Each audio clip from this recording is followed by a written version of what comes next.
Vamos a continuar con nuestro acercamiento a la Biblia.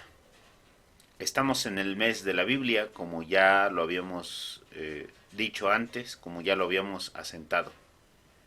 El día de hoy tenemos entonces nuestro segundo acercamiento, ya con conceptos un poco más concretos, un poco más específicos. Primeramente, vamos a decir que el mes de la Biblia se celebra en septiembre gracias a San Jerónimo, quien tiene esta frase célebre: ignorar la escritura es ignorar a Cristo. Y la Biblia que él produjo para traducirla del latín y de otras lenguas, del griego y del hebreo, lo hizo con una traducción al español y su versión de la Biblia se llama la Vulgata. Por eso dice Biblia Sacra Vulgata. Comenzamos primeramente con este canto, como oración.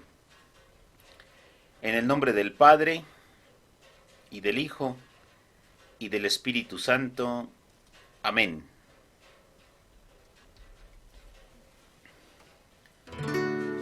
Tu palabra me da vida, confío en ti, Señor.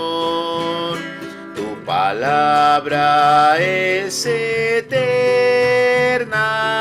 en ella esperaré.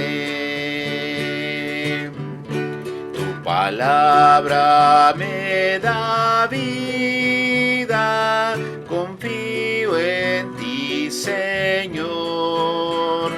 Tu palabra es eterna, en ella esperaré. Dichoso el que con vida intachable camina en la ley del Señor. Dichoso el que guardando sus preceptos lo busca de todo corazón. Tu palabra me da vida, confío en ti, Señor. Tu palabra es eterna, en ella esperaré. Postrada en el polvo está mi alma, devuélveme la vida, tu palabra. Mi alma está llena de tristezas, consuélame, Señor, con tus promesas. Tu palabra me da vida, confío en ti, Señor. Tu palabra es eterna, en ella esperaré.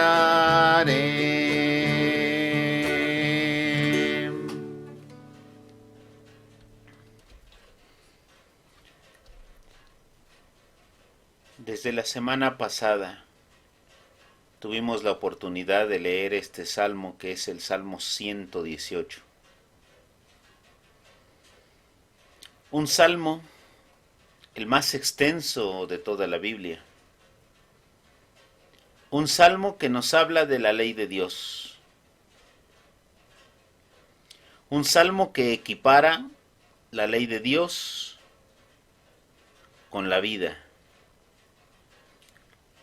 Para los judíos del Antiguo Testamento, la ley era la vida, porque la ley estaba dictada por Dios. Vamos a pedirle al Señor que nos dicte a nosotros en nuestro corazón, que nos hable a nosotros en nuestro corazón, que abra nuestro corazón y que ahí fije su palabra, porque al hacer eso nos da la vida, porque nosotros vivimos en su palabra y por su palabra. De hecho, la Biblia en el Génesis dice que al principio todo era caos y que de repente Dios dijo, hágase la luz. Entonces, cada que Dios hablaba, se iban creando cosas nuevas. Dice el Génesis, y Dios dijo que se separen las aguas del cielo y las de la tierra, que surjan las plantas y los animales marinos. Todo lo creó Dios con su palabra. La palabra entonces es palabra creadora, es palabra que da vida. Tu palabra, Señor, me da vida. Pidámosle eso al Señor en este día, en este mes, en estos tiempos. En el nombre del Padre y del Hijo y del Espíritu Santo. Amén. Pues bien, lo primero que tenemos que preguntarnos es, ¿qué es la Biblia? Literalmente la Biblia significa libros. La palabra en griego de libro es biblos. La palabra en plural de libro, en español dice libros, en griego dice Biblia. Libro, libros en español, biblos, Biblia en griego. La Biblia entonces decimos es los libros. Son un conjunto de libros que forman la Sagrada Escritura para la tradición judeocristiana. Estos libros fueron escritos por diversos autores desde hacía unos 1800 años antes de Cristo y hasta unos 100 años después de Cristo. O sea que casi tuvieron 2000 años para escribir todos estos libros. 1800 más 100, tal vez un poquito más de 1800, 1900 y tantos, casi los 2000 años. Se dice que son libros que tal vez fueron inspirados por Dios. Hay quien dice que todos fueron inspirados por Dios, por eso es la Sagrada Escritura. Pero lo más importante es que dan cuenta de una historia que se llama la historia de la salvación. ¿Qué es eso de la historia de la salvación? Se entiende como el desarrollo de las relaciones de Dios con el hombre desde la creación hasta Jesús y la Iglesia. Es un largo, muy largo periodo de la historia, desde la creación hasta Jesús y la Iglesia. O sea, que nosotros como parte de la Iglesia, los que somos bautizados, formamos parte de esa historia de la salvación. O sea que la historia de la salvación continúa hasta nuestros días. Esta historia comprende varias etapas en lo que se refiere al saber bíblico. La primera etapa es la de la creación y pecado, que podemos encontrar principalmente en el Génesis. Son los relatos de cómo de cómo Yahvé Dios creó todas las cosas, de cómo Yahvé Dios creó todas las cosas, y luego cómo hubo un pecado de los primeros padres, Adán y Eva. Enseguida, después de la creación y pecado y del destierro del Edén o del paraíso terrenal, se abren nuevas perspectivas y oportunidades. Desde Noé, con su arca, hasta Abraham, que fue el primero de los patriarcas. Y justamente el siguiente periodo es el de los patriarcas, el de Abraham, Isaac, Jacob y los 12 hijos de Jacob, entre ellos Israel, Judá, Leví, Zabulón, Dan, Aser, Galad, José, Benjamín, etc. Luego viene una etapa de esclavitud y desierto, porque van a Egipto y ahí se vuelven esclavos, y luego viene la liberación de Egipto y el desierto. Tanto la creación y pecado como las nuevas oportunidades y perspectivas de Noé, Abraham, como los patriarcas, todo eso está en el Génesis. A partir de la esclavitud y desierto se narra en el Éxodo.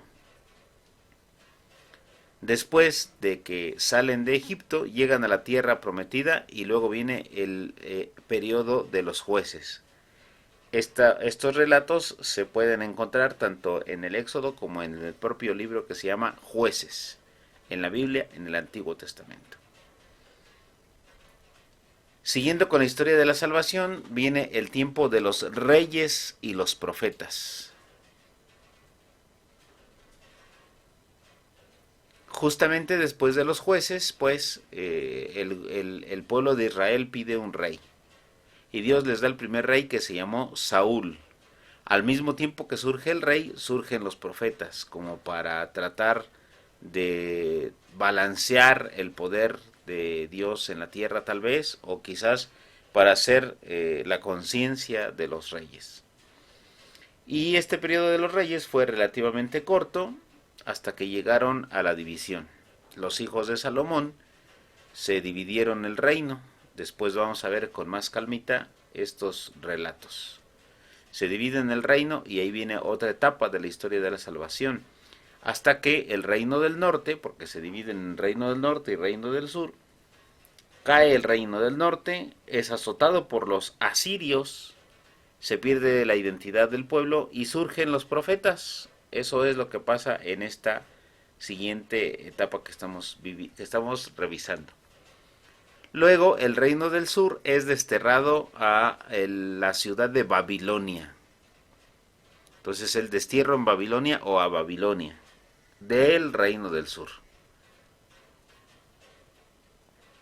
Después de 70 años en Babilonia regresan a la patria y viene un periodo que se llama los pobres de Yahvé. El tiempo de los reyes y los profetas lo podemos encontrar en los libros de los reyes. La división del reino de Israel lo encontramos en el segundo libro de los reyes. La caída del reino del norte y el azote de los asirios, la pérdida de identidad de los profetas, lo encontramos en todos los libros proféticos de la Biblia. El destierro de Babilonia también en algunos de los libros proféticos y de sabiduría llamados sapienciales. En el regreso a la patria, los pobres de Yahvé, podemos encontrarlo en el libro de las Lamentaciones y de los Macabeos. Y luego viene el dominio helénico, que también se narra en el libro de los Macabeos. Y por último, el dominio romano, que se narra ya también en los Evangelios. Y desde luego, la plenitud de los tiempos, que es cuando Jesús estuvo en la tierra, eso se narra también en los Evangelios. Y me faltó agregar ahí una etapa, que es la etapa de la iglesia, y que esa ya se narra en las cartas apostólicas y las de San Pablo. Vamos a revisar un método de lectura de la Biblia. Hay muchos o hay varios, y ahora solamente vamos a mencionar el primero. Se llama la Lectio Divina. Este método se elige o se compone de las siguientes etapas. Se elige un texto para reflexionar y meditar sobre él. No es cualquier texto, sino uno que nos puede ayudar en un momento determinado de nuestra vida. Lo leemos con recogimiento, quiere decir con una escucha especial, con una atención especial. Lo dejamos reposar en nuestro interior mientras hacemos una oración en silencio para pedirle a Dios que nos permita asimilar lo que hemos leído. Luego nos preguntamos qué es lo que nos dice. ¿Qué me dice a mí el texto, pues, en mi situación personal en la que ahora me encuentro? Y medito un tiempo sobre ello, sobre ese pensamiento. Luego le respondo al texto y a Dios con un compromiso. ¿Qué me dice a mí el texto? Ahora, ¿yo qué le tengo que decir al texto? ¿Y qué le tengo que decir a Dios? Por medio de un compromiso vital. Por último, damos gracias a Dios por lo que hemos leído. Y hacemos una práctica. Aplicamos el método al texto de Lucas 24, capítulo 24 del 13 al 35. Te recuerdo que si hasta este punto has tenido dudas o has pensado que vamos muy rápido, puedes pausar cuantas veces quieras el video para que tomes tus apuntes y medites un poco sobre lo que te estoy trayendo acá. Vamos al texto, dice: aquel mismo día iban dos de ellos a un pueblo llamado Emaús, que dista 60 estadios de Jerusalén, y conversaban entre sí sobre todo lo que había pasado. Mientras conversaban y discutían, el mismo Jesús se acercó a ellos y se puso a caminar a su lado. Pero sus ojos estaban como incapacitados para reconocerle. Él les preguntó: ¿de qué van discutiendo por el camino? Ellos se pararon con un aire entristecido y le dijeron. Uno de ellos, llamado Cleofás, le dijo: ¿a poco eres tú el único residente en Jerusalén que no se ha enterado de lo que ha pasado allí estos días?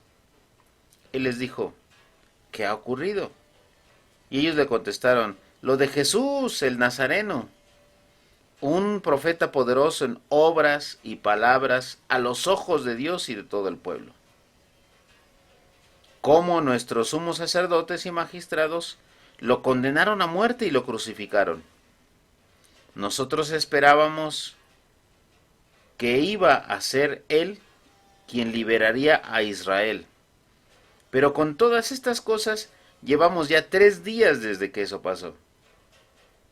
El caso es que algunas mujeres de las nuestras nos han sobresaltado porque fueron de madrugada al sepulcro. Y al no hallar su cuerpo, vinieron diciendo que incluso habían visto una aparición de ángeles que decían que estaba vivo. Fueron también algunos de los nuestros al sepulcro, y lo hallaron tal como las mujeres habían dicho. Pero a él no lo vieron. Él les dijo: qué poco entienden las escrituras y qué mente tan tardía tienen para comprender y creer todo lo que dijeron los profetas. ¿Acaso no era necesario que el Cristo, el Mesías, padeciera para entrar así en la gloria? Y empezando por Moisés y continuando por todos los profetas, les fue explicando lo que decían de él todas las escrituras. Al acercarse al pueblo a donde iban, él hizo gestos de seguir adelante. Pero ellos le rogaron insistentemente diciéndole: quédate con nosotros porque atardece y el día se está terminando. Y él entró pues y se quedó con ellos. Sentado a la mesa con ellos, tomó el pan, pronunció la bendición, lo partió y se la dio, diciendo y dando la misma bendición que antes con los discípulos. Entonces se les abrieron los ojos y lo reconocieron, pero él en ese momento desapareció de su vista. Entonces se dijeron uno a otro: ¿acaso no sentíamos arder nuestro corazón cuando nos explicaba las escrituras por el camino? Levantándose al momento se volvieron a Jerusalén y encontraron reunidos a los 11 y a los que estaban con ellos, que decían: es verdad, el Señor ha resucitado y se ha aparecido a Simón. Ellos por su parte contaron lo que había pasado en el camino y cómo lo habían reconocido al partir el pan. Por favor, esta misma lectura, vuélvela a leer tú por tu cuenta y en silencio. Y aplícale este método. Tómate tu tiempo, unos 10 o 15 minutos, para que puedas hacer todos los pasos por tu cuenta. Luego, cuando hayas avanzado, en unos 10 o 15 minutos, retoma otra vez todo el contenido que yo te di, retoma otra vez la lectura y pregúntate qué es lo que quiere decir que Jesús venga a nuestro encuentro, que nos explique los misterios de la historia de su salvación.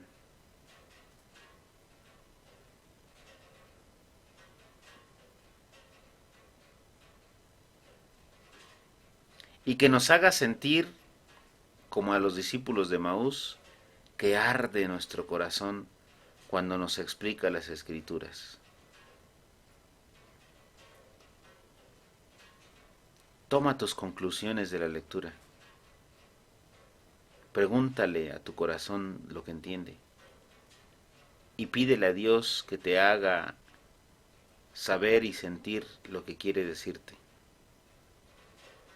Hasta entonces habrás terminado y me presentas tus apuntes. Tómate tu tiempo.